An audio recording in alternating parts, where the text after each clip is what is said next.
Puji Tuhan, selamat pagi Bapak Ibu Saudara-saudari semua. Kita akan mendengarkan renungan kebenaran firman Tuhan pagi hari ini. Mari kita berdoa terlebih dahulu.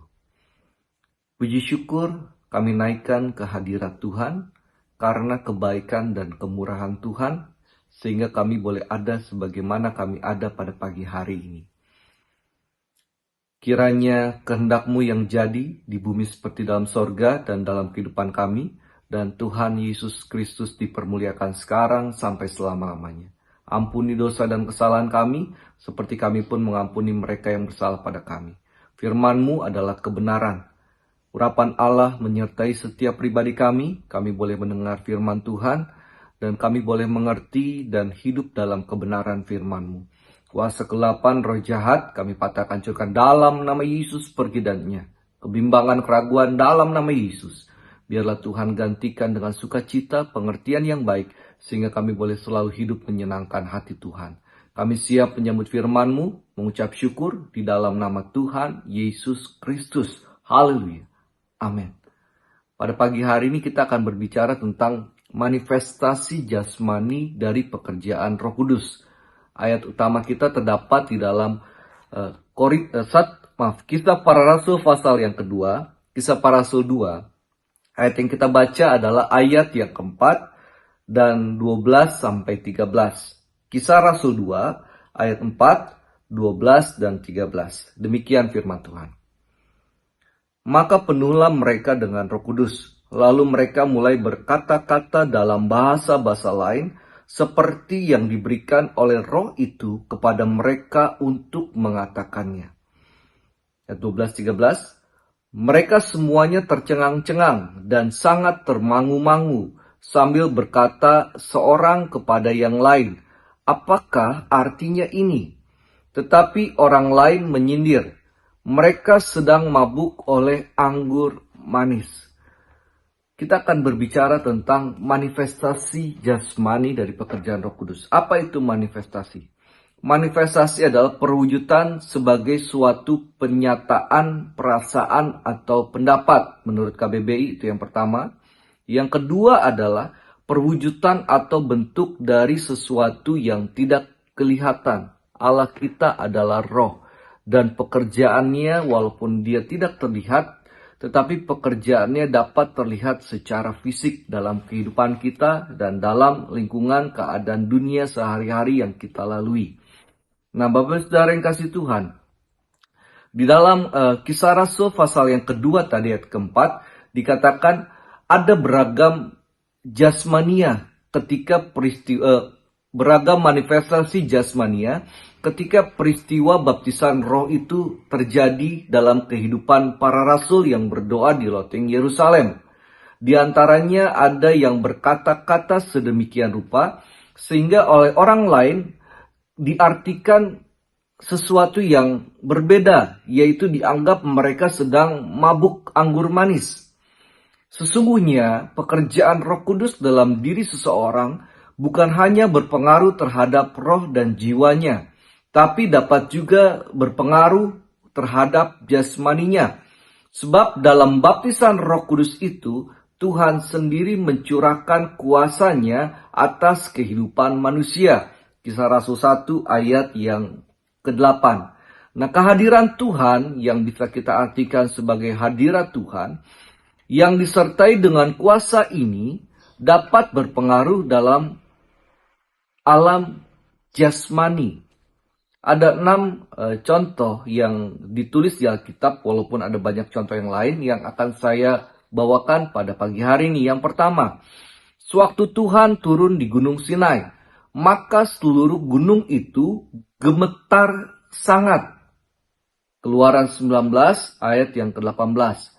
Yang kedua, apakah yang terjadi atas imam-imam sewaktu hadirat Tuhan yang mulia turun seperti awan memenuhi rumah Allah dalam 1 Raja-Raja 8 ayat yang ke-11.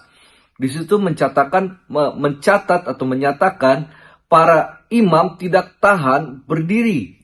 Yang ketiga, apakah yang terjadi atas Daniel ketika ia mendapat penglihatan yang dahsyat yaitu kemuliaan hadirat Tuhan dalam Daniel 10 ayat 8 dan 9. Dikatakan Daniel hilang kekuatan, pucat, tidak ada kekuatan. Yang keempat, apakah yang dialami oleh para prajurit ketika Tuhan Yesus dalam kuasa Allah berkata-kata kepada mereka dalam kejadian di Taman Getsemani.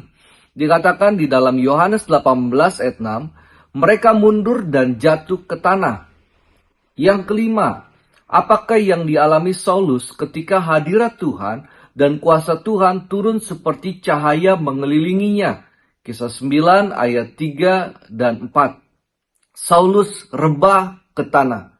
Yang keenam, apakah yang dikatakan orang sewaktu para rasul dipenuhi dengan Roh Kudus? Kisah 2 ayat 13 yang kita baca, orang berkata mereka seperti mabuk oleh anggur.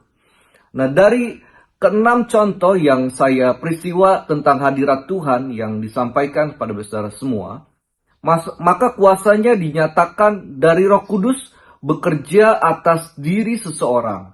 Kita dapat menyimpulkan bahwa ada 3 hal yang dapat kita simpulkan. Yang pertama, apabila Roh Kudus turun atas seseorang, dapat terjadi berbagai manifestasi jasmani, seperti rebah atau bahkan kelihatan seperti orang mabuk, menurut beberapa contoh yang kita baca tadi.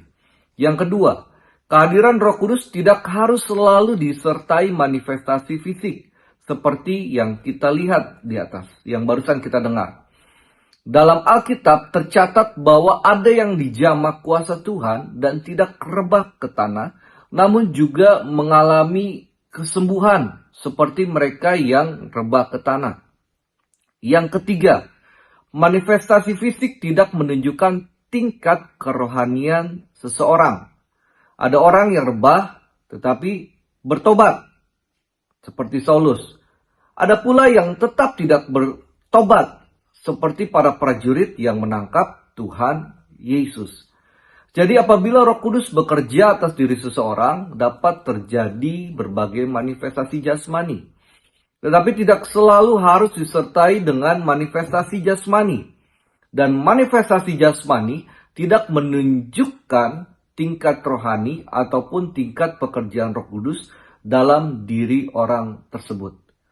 Saudara, perlu kita ingat bahwa tujuan mendoakan seseorang bukan agar orang tersebut rebah, melainkan agar kuasa Tuhan melalui rohnya bekerja atas orang tersebut.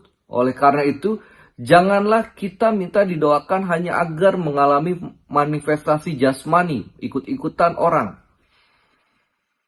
Melainkan supaya kuasa Tuhan turun dan bekerja dalam kehidupan Bapak, Ibu, Saudara, dan Saudari, menjamah hati dan jiwa Bapak, Ibu, Saudari yang dikasihi Tuhan.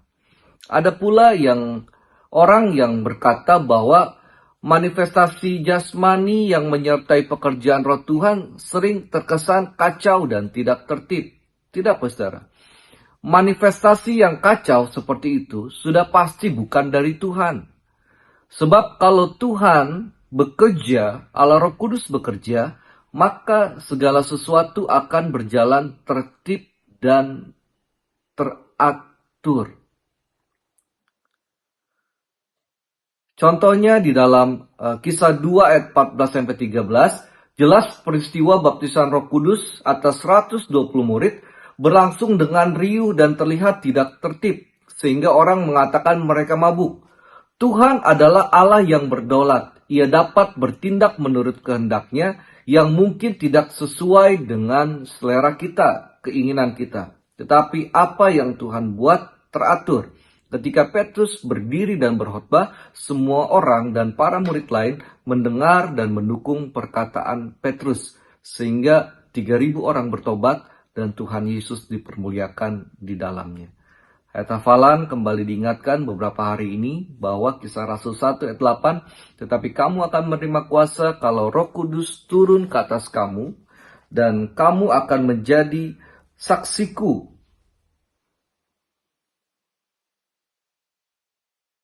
di Yerusalem dan di seluruh Yudea dan Samaria dan sampai ke ujung bumi.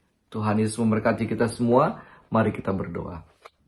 Kami bersyukur kami boleh mendengarkan renungan firman Tuhan pada pagi hari ini. Kiranya apa yang telah disampaikan Tuhan boleh singkapkan sehingga kami boleh lebih mengerti lagi bagaimana Allah bekerja dalam setiap pribadi kami. Sehingga dalam pengertian kami boleh mengenal Tuhan dan bertumbuh di dalamnya. Kalau ada kekurangan dalam perkataan hamba-Mu, Tuhan, mari Roh Kudus, singkapkan yang tersembunyi dalam kehidupan orang-orang percaya, sehingga semua ini mendatangkan kemuliaan bagi nama Tuhan. Ampuni dosa dan kesalahan kami, seperti kami pun mengampuni yang bersalah pada kami. Tuhan, sepanjang hari ini aktivitas kami serahkan ke dalam tangan Tuhan. Pekerjaan kami, karir kami, pendidikan kami, keluarga kami, kesehatan kami, biarlah semua ada dalam pimpinan Tuhan. Kalau dalam kehendak Tuhan, maka semua boleh Tuhan buat berhasil. Ada kekuatan, ada kemenangan, ada kesehatan, ada terobosan, ada kesembuhan, ada mujizat. Sebab Allah ada dalam setiap pribadi kami. Dan dalam semua hal yang kami terima, baik dan buruk, semua itu mendatangkan kebaikan dalam kehidupan kami. Dan hidup kami boleh selalu menyenangkan hati Tuhan. Terima kasih Tuhan. Yesus semakin bertambah, kami boleh semakin berkurang. Di dalam nama Tuhan Yesus Kristus, haleluya, amin. Selamat pagi saudara semua, selamat beraktivitas, Tuhan Yesus memberkati.